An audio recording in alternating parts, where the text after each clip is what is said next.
Point आ गया कि एकदम ब्रेक हो गया, मैं बहुत मेंटली एकदम ब्रेक हो गया था, मैं गिव अप कर दिया था। लाइक कि मैंने उस दिन कॉल किया था घर पे और घर पे बताया था कि 1 नंबर आया है। पापा ने रिजल्ट देखा और एकदम से लाइक मेरी तरफ देख के बोला कि 520 आई, और मुझे 1 सेकंड के लिए बिल्कुल भरोसा नहीं हुआ। मैं डाइनिंग टेबल पर बैठा हुआ था और मैं जो कूदा हूँ बिल्कुल, लाइक मैं उस दिन 7वें आसमान पे था, कोई सीमा नहीं थी मेरी खुशी की। और लाइक पेरेंट्स इतने प्राउड फील करते, वो मुझे हमेशा कहते थे कि हमें कोई लोड नहीं, हमने तुझे मेहनत करते हुए देखा है। हाँ, मेरा नाम आयुष मुंदड़ा है, मैं सोलापुर महाराष्ट्र से हूँ और मैं अभी आईआईटी खड़गपुर में फर्स्ट ईयर अंडर ग्रेजुएट हूँ। कंप्यूटर साइंस इंजीनियरिंग पढ़ने आया हूँ, यहाँ पे डुअल डिग्री कोर्स में एनरोल्ड हूँ और मेरी जेईई एडवांस 2022 में 520 ऑल इंडिया रैंक थी। तो सबसे पहला क्वेश्चन मेरे को पूछना है कि तुमने आईआईटी का प्रिपरेशन कब स्टार्ट किया और क्यों सोचा आईआईटी करने का? बेसिकली मेरा बचपन से ही मैथ्स की तरफ एप्टीट्यूड काफ़ी अच्छा था और मुझे बहुत अच्छा लगता है, मैथ्स मेरा फेवरेट सब्जेक्ट है। और फिर मैंने एकदम लाइक मैं बचपन से ही ऐसा हो कि मुझे एफर्ट कम लगाना पसंद है। तो मैंने पूछा था, मेरे भैया है तो उनसे मैंने पूछा था कि कौन है जो एफर्टलेस कौन करवाता है, जो इंजीनियर्स एफर्टलेस करवाते हैं ज़िंदगी दुनिया की। तो मैंने हाँ, इंजीनियर बनूंगा मैं। और फिर वैसे ही थोड़ा सा रिसर्च किया तो पता कि IIT is the institute India में जो इंडिया के बेस्ट इंजीनियर्स बनाती है। और उस दिन मैंने डिसाइड किया था 8th स्टैंडर्ड के बिल्कुल एंड में कि आईआईटी इंजीनियर बनना है, किसी भी हालत में बनना है। तो 9th स्टैंडर्ड से मैंने प्रेप चालू कर दी, नहीं बोलूँगा, लाइक बेसिक फाउंडेशन स्टार्ट किया था मैंने। मेरी लोकल में कोचिंग थी बाकलीवाल ट्यूटोरियल्स, वहाँ पे मैंने ज्वाइन किया था और मैंने मेरी प्रिपरेशन स्टार्ट की थी वहाँ पे। तो मैंने 11th स्टैंडर्ड में एलन कोटा ज्वाइन किया। तो मेरा बिल्कुल जैसे ही मैंने 11th में ज्वाइन किया तो कोविड आ गया था, तो मेरा 11th तो पूरा ही ऑनलाइन गया। और 11th में इनिशियली ऐसा हुआ ना कि स्टार्टिंग में काफ़ी चीज़ें आसान लगती है और डुएबल लगती है, पर जैसे जैसे टाइम बढ़ता है, 1-2 महीने होता है तो बहुत चीज़ें लाइक बर्डनड फील होती है, लोड फील होता है। मटेरियल के हिसाब से बोलूँ पर्टिकुलरली तो एलन का अपना मटेरियल काफ़ी ज़्यादा होता था, जो मेरे पास आता था, जो मुझे होमवर्क दिया जाता था, काम दिया जाता था रोज़ का। मेरी रोज़ क्लासेस लगती थी तो रोज़ का काम रोज़ करना पड़ता था, तो काफ़ी ज़्यादा लोडेड रहता था, तो ज़्यादा टाइम मिलता नहीं था। कोई बुक करनी है अलग से तो वो खुद होमवर्क में इंक्लूड कर लेते थे टीचर्स। और 11th में बिल्कुल मेरी इनिशियली तो काफ़ी राइज की थी प्रिपरेशन, पर एक पॉइंट पे जाके मेरा थोड़ा सा फिजिक्स मेरे को बहुत डिफिकल्ट जाती थी पहले से ही। तो मेरे को फिजिक्स पर्टिकुलरली तीनों सब्जेक्ट में टफ जाती थी, तो मेरा फिजिक्स की वजह से बहुत स्कोर में दिक्कत आ रही थी कि मैथ्स और केमिस्ट्री अच्छा स्कोर हो जाता था, फिजिक्स की वजह से बहुत दिक्कत आ रही थी। तो मैंने मोशन कोटा जो है कोचिंग, उनके रिकॉर्डेड वीडियोस खरीदे थे, पर्टिकुलरली एनवी सर से पढ़ने के लिए, जो वो कोटा फैक्ट्री में जिनकी एक्टिंग की है जीतू भैया ने। क्योंकि उन्होंने मुझे लाइक फिज़िक्स मेरे को बहुत डिफ़िकल्ट लगती थी और उनका वो देखने के बाद मुझे बहुत ड्राइविंग लगा था फिज़िक्स। तो मैंने स्पेशली वो खरीदा और मुझे बहुत फ़ायदा हुआ था 11th स्टैंडर्ड में। तो 11th तो ऐसा चला था कि तो भी फिज़िक्स लाइक मेरा थोड़ा ठीक ही था। और 11th एंड होने के बाद KVPI दिया, फर्स्ट 11th स्टैंडर्ड वाला। KVPI में काफ़ी अच्छा आया था, मेरा ऑल इंडिया रैंक 350 के अराउंड आया था। और उसके बाद ऑफलाइन शिफ्ट हो गया था मैं 12th स्टैंडर्ड के लिए कोटा में शिफ्ट हो गया था, ऑफलाइन कोचिंग स्टार्ट हो गई थी। 12th में इनिशियली ऐसा हो गया ना कि थोड़ा सा टफ ही जा रहा था मुझे फिज़िक्स, और फिज़िक्स मेरा विद टाइम थोड़ा डिटोरिएट होते गया। मैथ्स और केमिस्ट्री में बहुत अच्छा कमांड चल रहा था इनिशियली, पर फिज़िक्स लाइक एक पॉइंट आ गया कि एकदम ब्रेक हो गया, मैं बहुत मेंटली एकदम ब्रेक हो गया था, मैं गिव अप कर दिया था। लाइक 15 दिन 1 महीना ऐसा आ गया था बीच में कि मैंने एकदम पढ़ाई पे गिव अप कर दिया था कि मेरे से नहीं हो रहा, मैंने पूरे एफर्ट्स मार दिए, मेरे से कुछ नहीं हो रहा, बस। और तब वो स्टोरी लिंक होती है 1 मार्क वाली कि मैंने 15-20 दिन से एकदम पढ़ाई छोड़ दी थी और मॉक टेस्ट करवाई थी टीचर्स ने, और उसमें मेरा 1 नंबर आया था फिज़िक्स में। तो वो दिन काफ़ी डिफ़िकल्ट था मेरे लिए टू फेस। मेरे को जैसे पता है कि आपके फिजिक्स में सबसे ज़्यादा नंबर आए थे जेईई एडवांस पे out of maths and chemistry, तो ये कैसे हुआ? तो मैं इसके लिए मेरे पेरेंट्स को सबसे पहले थैंकफुल हूँ कि मैंने उस दिन कॉल किया था घर पे और घर पे बताया था कि 1 नंबर आया है। तो मम्मी पापा ने बोला कोई लोड नहीं है, तो अभी नीचे चले जा, कोई टेबल टेनिस बैडमिंटन खेल ले, फ्रेंड्स के साथ थोड़ा घूम ले, रात में बात करेंगे आराम से, कोई लोड नहीं है, कहीं कुछ नहीं हो रहा। फिर रात को बैठ के एकदम आराम से पापा ने बात की थी, मेरे को एकदम सूद किया था कि कोई लोड नहीं है, अभी तो प्रिपरेशन लंबी चलनी है। वो जितना मेरे को याद आता है ना, 2021 की बिल्कुल जुलाई वाली फेज़ थी, तो एडवांस बिल्कुल मेरे 22 के एडवांस के 1 साल पहले का टाइम है। तो फिर पापा ने लाइक एकदम से समझाया मुझे, पहले तो सूद किया कि हो जाएगा। और लाइक उस रात मेरे दिमाग में एक ही क्वेश्चन आ रहा था कि अब 2 ही रास्ते हैं, सपना लेके निकले थे आईआईटी का, या तो अब गिव अप कर दे क्योंकि हालत तो काफ़ी ख़राब थी, या तो फिर अब जब तक तोड़ेंगे नहीं तब तक छोड़ेंगे नहीं कि अब करना ही करना है, सब कुछ बंद करना है, पढ़ना है, बहुत दम लगा पढ़ना है, कैसे नहीं हो सकता, लाइक अपना नहीं होगा तो किसका होगा, बिल्कुल वो वाला। फिर मैंने सेकंड पाथ चुना, बहुत मेहनत की, लाइक फिज़िक्स पे पर्टिकुलरली मैंने बहुत ज़्यादा टाइम देना शुरू किया, पेपर सॉल्व करने हैं पर्टिकुलरली फिज़िक्स पे, और फिज़िक्स फिर धीरे धीरे धीरे धीरे काफ़ी इम्प्रूव होती गई मेरी। फिज़िक्स पे थोड़ा सा अलग से ही काम किया कि पूरा फिर से ज़ीरो से बिल्ड करना स्टार्ट किया फिज़िक्स को।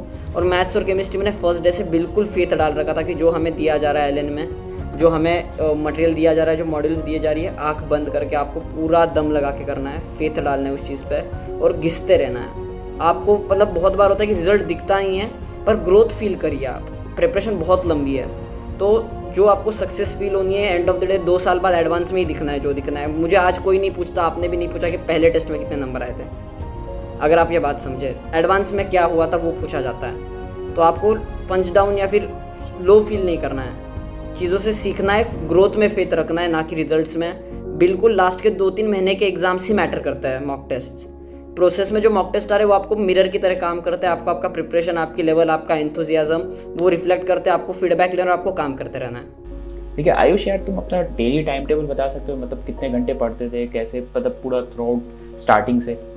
तो डेली रूटीन का ऐसा था, बेसिकली मेरी क्लासेस शाम की हुआ करती थी, शाम को होती थी मेरी क्लासेस 2 से 7 o'clock, और ऑलमोस्ट हर रोज़ एक टेस्ट देता था मैं 1 घंटे की, कोई पर्टिकुलर सब्जेक्ट की, कभी फिजिक्स की, कभी मैथ्स की, कभी केमिस्ट्री की, तो काफ़ी पैक रहता था। तो फिर शाम को आने के तो सुबह सुबह ही काम करता था कि सुबह उठ लिया, 7 बजे के से ब्रेकफास्ट मिलता था तो 6:30 7 o'clock को उठ जाता था, 8 o'clock को ब्रेकफास्ट कर लिया, 9 o'clock से काम करना शुरू कर लेता था मैं, पर्टिकुलर जो भी काम हो, 9 से 12 o'clock तक जो भी होमवर्क रहता था मेरा वो ख़त्म करता था मैं। फिर 12 o'clock को लंच लेके फिर 1 से 2 में, पहले ये काफ़ी अच्छी प्रैक्टिस है जो आपको फॉलो करनी चाहिए प्रिपरेशन में, कि जो आपको पिछली क्लास में पढ़ाया गया है वो आपको रिविजिट करना है क्लास के पहले। 2 बजे से आपकी क्लासेस शुरू हो रही है तो आपको 1 से 2 बैठ के कल की क्लासेस में क्या क्या पढ़ाया था वो थियरी फिर से एक बार पढ़नी है ताकि आप रिकनेक्ट करो टीचर के साथ। तो वो इतना ज़्यादा रिटेंशन बढ़ जाता है क्लास में और अंडरस्टैंडिंग बढ़ जाती है कि आप बहुत ही आसानी से चीज़ें समझ पाते हैं। प्रिपरेशन में ये हो जाता है कि इतनी सारी चीज़ें लगातार चलती रहती है कि आपको डिस्कनेक्टेड फील होता है, हर रोज़ कुछ नया पढ़ने वाली फीलिंग आती है, पर आप अगर ऐसे कनेक्शन बनाते चलेंगे तो याद रखने में काफ़ी आसानी रहेगी। तो मेरी 7 o'clock तक क्लासेस चलती थी, उसके बाद आके डिनर कर लेता था, हम लोग फ्रेंड्स थे, हम 4-5 फ्रेंड्स का ग्रुप था, हम लोग वॉक पे जाते थे। बहुत इंपॉर्टेंट मानता हूँ मैं इस चीज़ को मेरे डेली शेड्यूल के, हम लोग रोज़ आधा घंटा वॉक करते थे और पढ़ाई छोड़ के सारी बातें करते थे कि IPL चल रहा है, IPL पे बात कर रहा है, जो भी चल रहा है कि किसी का क्या चल रहा है, घर पे क्या चल रहा है, कैसा चल रहा है, हॉस्टल में क्या चल रहा है, इसके क्लास मैच क्या हुआ, क्या मस्ती हो रही है, मूवीज़ कौन सी आ रही है, लाइक बिल्कुल ही इरेशनल आधा घंटा हम लोग बात करते थे।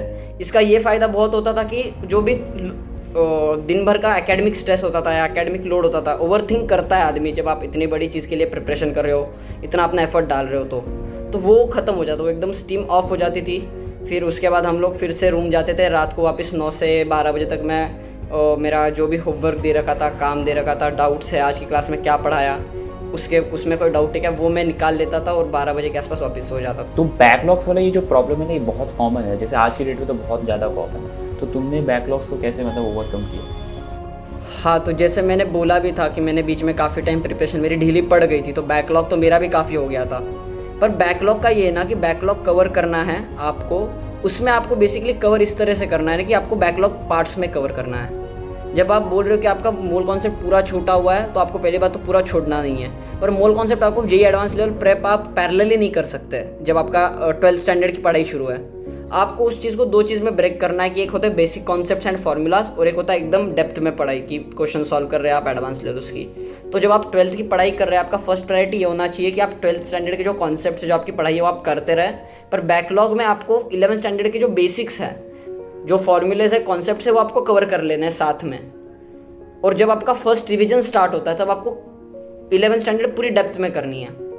बहुत गलती ये हो जाती है कि लोग 11th स्टैंडर्ड को पैरेलली पूरी डेप्थ में करने निकल पड़ता है और यह वो अपने आप में बहुत डिफ़िकल्ट और काफ़ी मुश्किल चीज़ है पाना, और फिर वो एक आध महीना फॉलो होता है, उसके बाद ड्रेन आउट हो जाता है आदमी या फिर नहीं हो पाता है मैनेज लोड।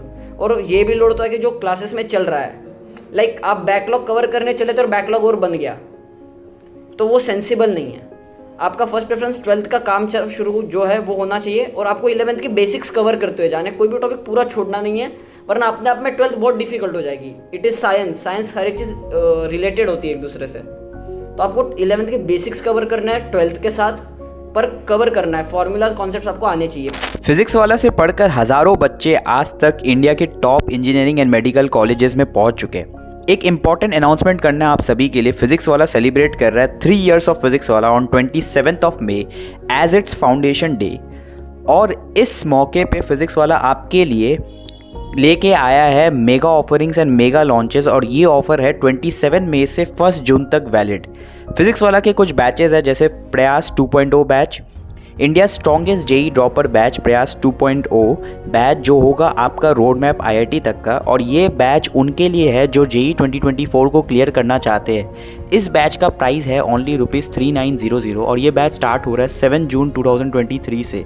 ये बैच अवेलेबल है हिंदी मीडियम में भी, प्रयास जेई हिंदी जो अवेलेबल है सिर्फ 2500 के प्राइस पे। अर्जुना जेई 2.0 2024 बैच, ये batch class 11th and JEE 2025 focused है, जो स्टार्ट हो रहा है 29 मई से, जिसमें फिजिक्स केमिस्ट्री एंड मैथ्स का फुल सिलेबस कवर होगा। इसका प्राइस है 3800। नेक्स्ट है लक्ष्य जेई 2.0 2024 बैच, ये बैच 12 बोर्ड एंड जेई 2024 पे फोकस्ड है, और ये स्टार्ट हो रहा है आपके 12 जून से, और इसका प्राइस होगा 3800। इसमें आपको लाइव लेक्चर्स मिलेंगे विद अनलिमिटेड रिकॉर्डिंग्स, DPPs, और उसके video solution, test series every Sunday, revision होंगे, short notes, formula sheets and mind maps, और आपके डाउट भी सॉल्व कराए जाएंगे। उसके साथ साथ फिजिक्स वाला के हार्ड बुक कॉपीज़ भी है। सभी का लिंक आपको नीचे डिस्क्रिप्शन पे मिल जाएगा, go and check it out. मतलब life in IIT basically exam का प्रेशर कितना होता है? जेई से ज़्यादा होता है, या जेई के इक्विवेलेंट होता है, या बहुत कम होता है? पर्टिकुलरली तो एग्ज़ाम का प्रेशर बोलूँगा तो थोड़ा सा कम होता है, कि जेई में आप आपको इतना तपा लेते हो कि आप रेडी हो जाते हो इस चीज़ को फेस। बस यहाँ पे आके बहुत ढीला नहीं पड़ना है। मैंने ऐसे बहुत लोग देखे जो बहुत ही ढीला पड़ जाते हैं और फिर बहुत टफ हो जाता है। आपको अपने ब्रेन को रस्ट नहीं होने देना है। आपको बहुत सारी चीज़ें ट्राई करनी है। आप जेई के लिए 2 साल अपने आप को बहुत बंद रखते हो, डिसिप्लिन रखते हो, तो आपको अपने आप को मल्टी डायमेंशनल बनाने के लिए काफ़ी डिफरेंट चीज़ें करनी है। एकेडमिक्स छोड़ के भी यहाँ पे सोसाइटीज़ है, एक्स्ट्रा करिकुलर में काफ़ी सारी चीज़ें हैं, तो वो बहुत मैटर करती है। पर पर्टिकुलरली एग्जाम्स पे बोलूँगा तो हो जाता है, प्रेप हो जाती है, एग्जाम्स कवर। जैसे मैं बोल रहा हूँ 10 दिन एंड सेम के लिए मैंने प्रिपरेशन 5-10 दिन पहले ही शुरू की है मेरी।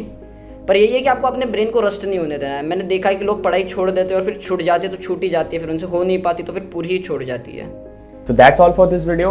Thanks a lot Ayush for coming, and I hope guys आपको भी वीडियो अच्छा लगा होगा। Thanks a lot again Ayush.